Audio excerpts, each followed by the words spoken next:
वैसे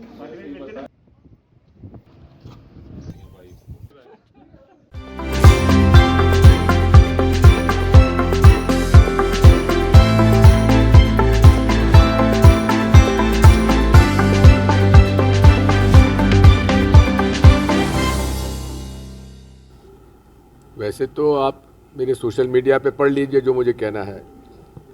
फिलहाल अनिल भारद्वाज जी हमारे मित्र, भूतपूर्व विधायक दिल्ली के अभी आए हुए हैं। उनके श्रीमती जी को पीएचडी की डिग्री यहाँ से यूनिवर्सिटी से मिल रही है। उन्होंने ठीक कहा है कि भाई बुलडोज़र चलाना है तो महंगाई पे चलाओ, बेरोजगारी पे चलाओ और सामाजिक बुराइयों के खिलाफ चलाओ। जो देश की आज समस्या है उससे ध्यान बांटा जा रहा है। बेरोजगारी बढ़ती जा रही है, महंगाई बढ़ती जा रही है, रुपये का अवमूल्यन होता जा रहा है, समाज में वैमनस्यता बढ़ती जा रही है, दंगे फसाद हो रहे हैं, अशांति चारों तरफ फैल रही है। उसके बारे में मोदी जी एक शब्द नहीं बोलते। निर्दोष लोगों के घर जल गए, उजड़ गए। भाई जो भी हो, चाहे हिंदू हो चाहे मुसलमान हो, जो धार्मिक उन्माद फैलाता है, नफरत फैलाता है, उसके खिलाफ सख्ती से कार्रवाई होना चाहिए। बात चिंता नहीं है, हमें चिंता है इस देश की। जो हालात बिगड़ते जा रहे हैं, गरीब और गरीब होता जा रहा है,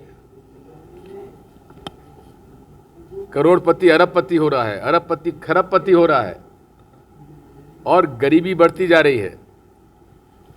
यूपीए शासनकाल में 10 साल में गरीबी रेखा से लगभग 10 से 15 करोड़ परिवार बाहर निकल आए थे। आज वो वापस गरीबी रेखा के नीचे चले गए।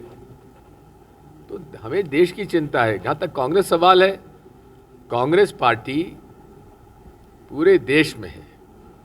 हमें ना आम आदमी पार्टी से चिंता है, ना भाजपा से चिंता है, ना किसी और से चिंता है। हमें देश की चिंता है, सामाजिक समरसता की चिंता है,